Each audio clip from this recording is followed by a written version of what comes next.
Hello, I'm Szymon Toruńczyk from the University of Warsaw, and I will be presenting joint work with Thomas Zeumer from the Ruhr University in Bochum.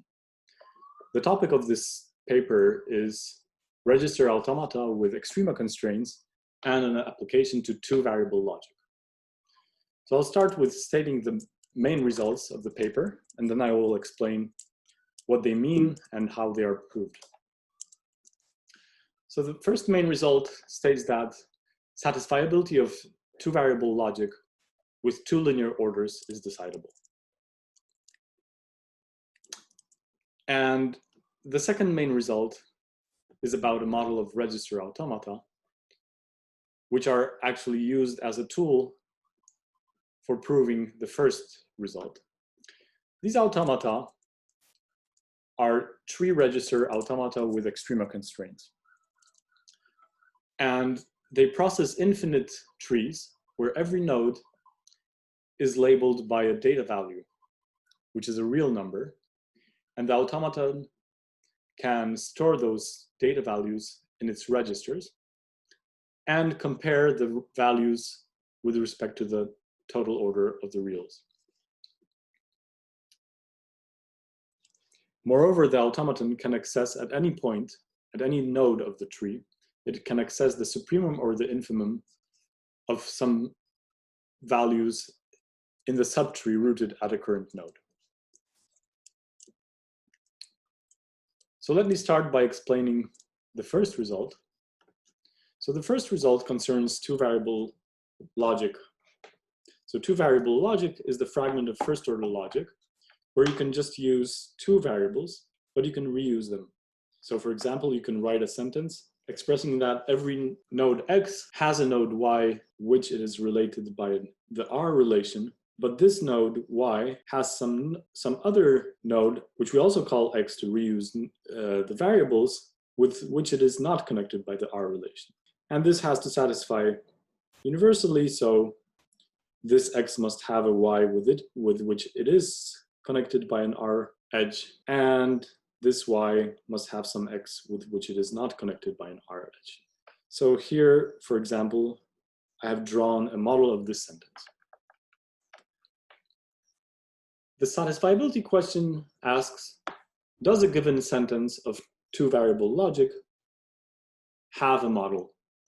And this was solved by Mortimer in 1975, who showed that two-variable logic has the finite model property, which means that if a given sentence has a model, then it also has a finite model.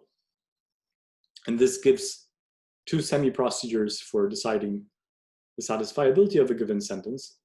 One semi-procedure scans through all finite models and checks whether one of them satisfies the sentence.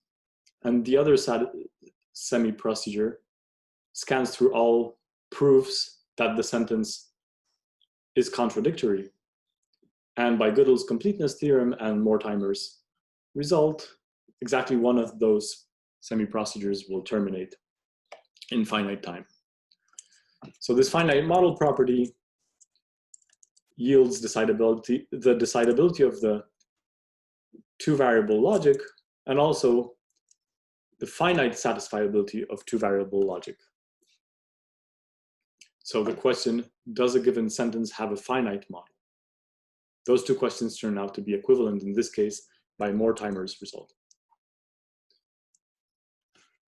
Two-variable logic is quite restrictive. It cannot express, for example, that a given relation is transitive.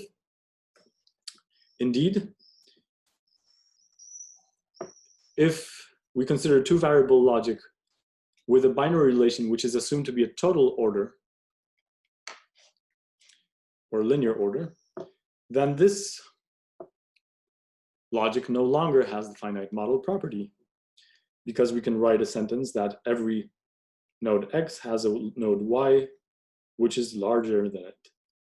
So if this relation is a total order, then this enforces that the order is infinite. So there is an infinite model, but there's no finite model, so the finite model property fails. In particular, this shows that one cannot axiomatize that a binary relation is a total order or is transitive. Yet the satisfiability of the two-variable logic with a linear order is still decidable, as shown by Otto. And there are other results in this spirit. For example, the two-variable logic with two equivalence relations has decidable satisfiability. The finite satisfiability of the two-variable fragment with one transitive relation is also decidable by result of Pratt-Hartmann. Very related to this work is the result of Schwentig and Zäume, which states that finite satisfiability of the two-variable fragment with two total orders is decidable. So we are given two binary relation symbols, and we assume that they are total orders, and we ask, does a given sentence of two-variable logic have a model, a finite model, in which those two relations are total orders? So this problem was shown to be decidable, but Schwentig and Zäume posed the question, does the general satisfiability, is it decidable? So can we decide whether there's an arbitrary model, not necessarily a finite one, of a given sentence, talking about two total orders? And this is our first result. So the result states that general satisfiability of the two-variable logic with two total orders, plus additionally some other relations, is decidable. So again, we're given a sentence phi. It can talk about two total orders and some additional relations, and it uses just two variables. And we want to decide if this sentence has some model in which the first two relations are total orders. We can express this more concisely by stating that the satisfiability of existential second-order logic with two variables and two linear orders is decidable. So in this existential second-order logic, we can use many second-order variables which range over relations, and then we can write a sentence of the two-variable fragment which uses only two first-order variables and talks about two total orders and the quantified relations. So this is what the first theorem states. And the way it is proved is by a reduction to the automata model, which is considered in the second result. So let me start by describing the reduction. In this special case, if we just consider finite satisfiability, which turns out to be actually easier in this case. So this reduction gives an alternative proof of the result of Schwentig and Zäume. So this reduction is based on the following simple observation that a structure with two linear orders can be represented as a word in a certain way. So here's a structure with two linear orders and also some unary predicates, which are represented by three colors. Such a structure can be visualized as a set of colored points on a plane, and the first order corresponds to the horizontal order, and the second order corresponds to the vertical order. And to represent this as a word, first assign values to the y-axis, and then process the points from left to right with respect to the first order.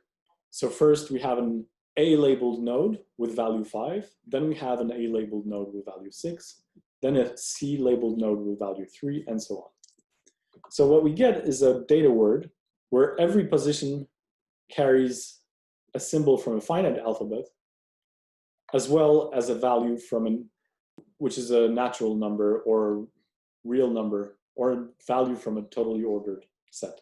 And observe that in this word, no data value occurs twice. This is because we assume that the second order is a total order and not a pre-order.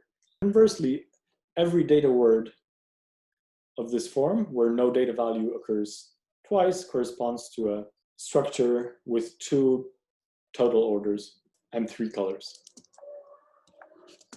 This correspondence can be used to reduce the satisfiability problem, the finite satisfiability problem, of the 2 variable fragments with 2 linear orders, to a problem about register automata. To do this, first we rewrite the formula phi in a special normal form, known as Scott normal form, which is a conjunction of sentences of the form for all, or for all exists. So a typical sentence of the form for all says, no A has a B which is to the northeast of it. This can be expressed as a sentence with 2 universal quantifiers. And how do we verify this on the data word representation of our structure? Well, we can process the word from left to right and remember in a special register the minimal value of a node with label A. So we go from left to right and we see a node with label A and value 5. We store it in our register and we move to the right. We see another A with larger value, so we keep our 5 unchanged and we proceed to the next position.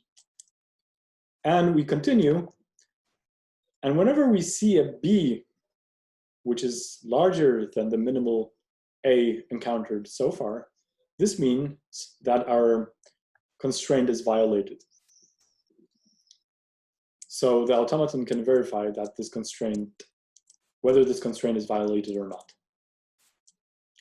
Now let's look at a typical constraint of the form for all exists. So here's a constraint which says every B has some A to the southwest of it. And we observe that we can use the same register to verify this condition. Whenever we see a B, we check that its value is larger than the value stored in the register. So here we have a 7 and it's larger than 5, so this means that the condition is satisfied by this B. Here we see an A, so we update the value in the register, so that now the minimal value is 1.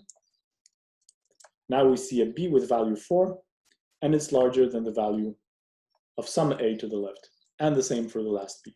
So I hope this gives some intuition how a register automaton, which can store the data values in its registers and compare them with respect to inequality, can verify the constraints in Scott normal form.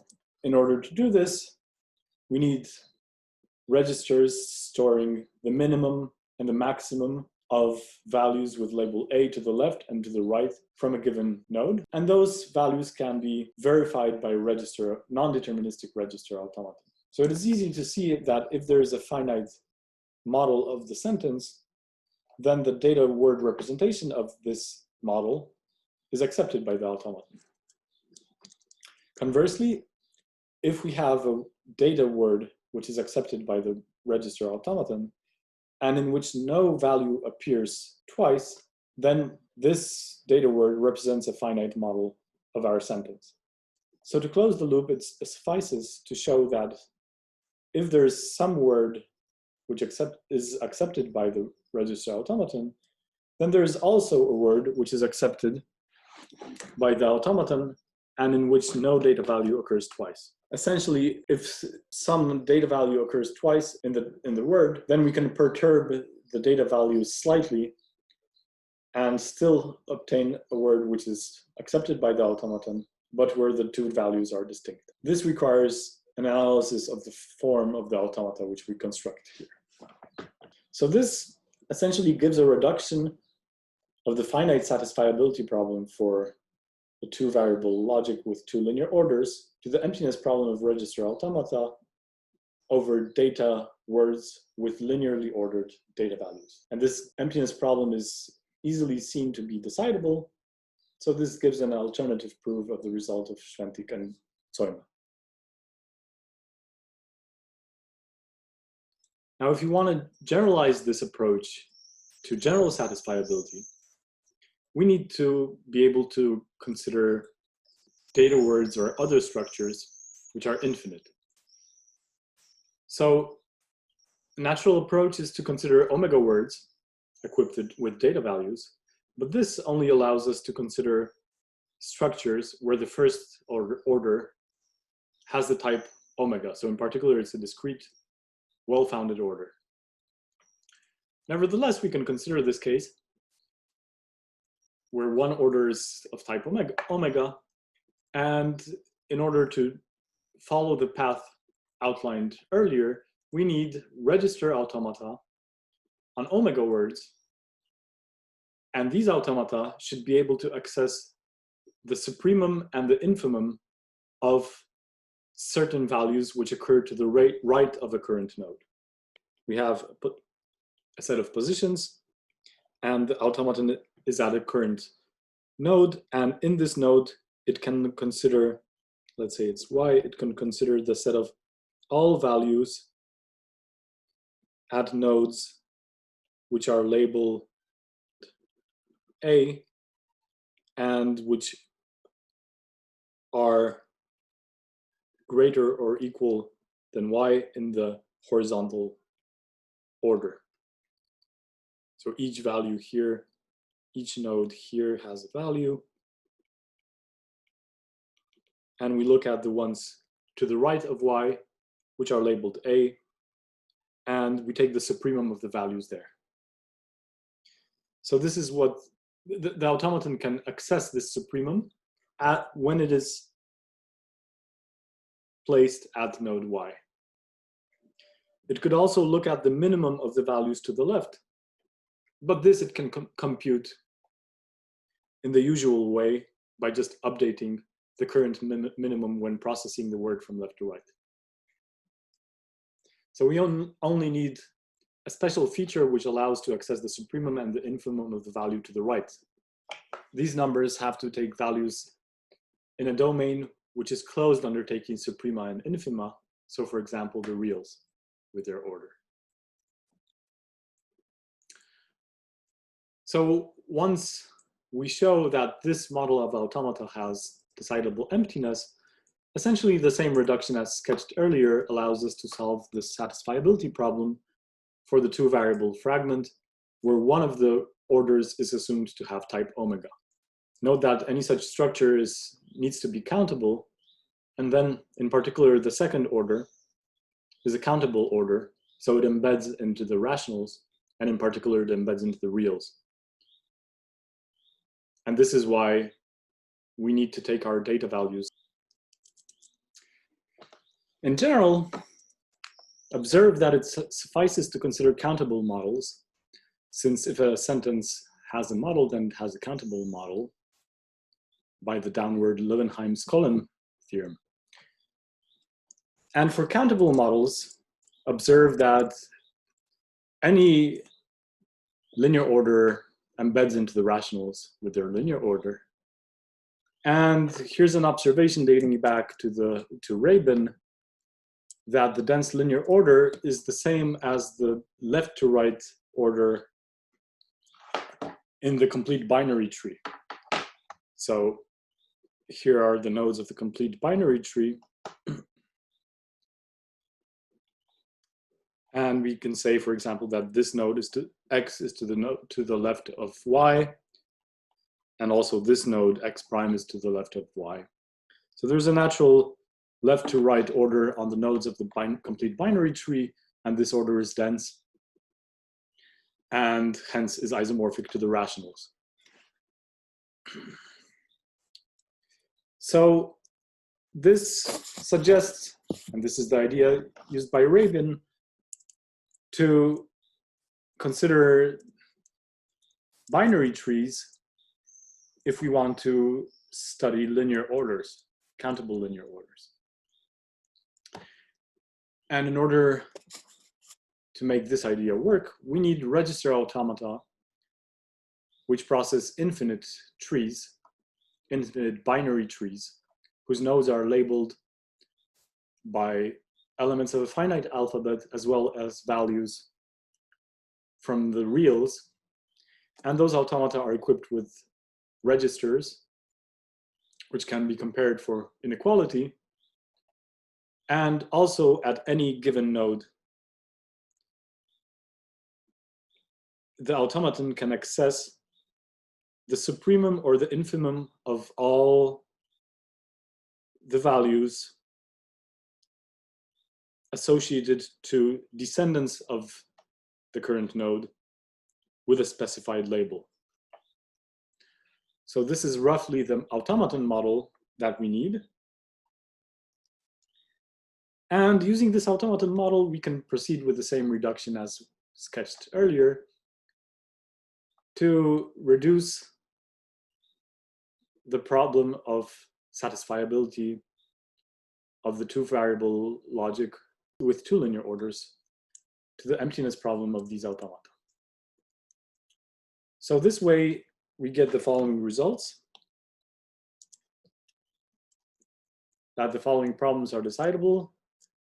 This is the problem that I just stated.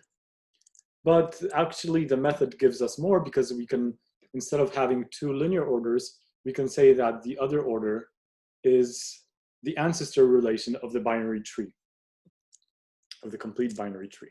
Extending the observation of Rabin, we can observe that any tree order embeds in a way into the binary tree. So what is a tree order? A tree order is a partial order with a property that for any node x, the upset, so the set of ancestors of x, is linearly ordered. So this is a tree order, and any countable tree order interprets in the complete binary tree. So with this fact, which requires some proof, the two variable logic with one linear order and one tree order has decidable satisfiability. Now we're talking about general satisfiability, and the way we solve it is by considering countable satisfiability, which is equivalent to general satisfiability. Actually, we can add even more using the power of register automata on trees. Namely, we can extend our structure by arbitrary relations which are definable in the tree order. So for example, we can extend it by the successor relation in the tree order. Using those results, we can prove satisfiability of existential second order logic with a linear order and a tree order. So this gives a sketch of the reduction of the satisfiability problem to the emptiness problem for tree register automata. So just 2 words about this latter problem. So we consider those tree automata with this extrema constraints. They process infinite binary trees labeled by data values from the reals, and in their registers they can store data values from the reals and compare them for inequalities, as well as compare them to the supremum or infimum of the values in the current subtree. And these automata have, as usual, a finite state space, apart from the registers which can store values from an infinite space. And basing on those states, we can define a parity acceptance condition, which is supposed to hold on every path of the accepting run. And the theorem says that this problem is decidable, and the way we do this is to reduce the problem for the emptiness problem for tree register automata with extrema constraints to the emptiness problem of tree register automata without extrema constraints. And this ends my talk. Thank you for your attention.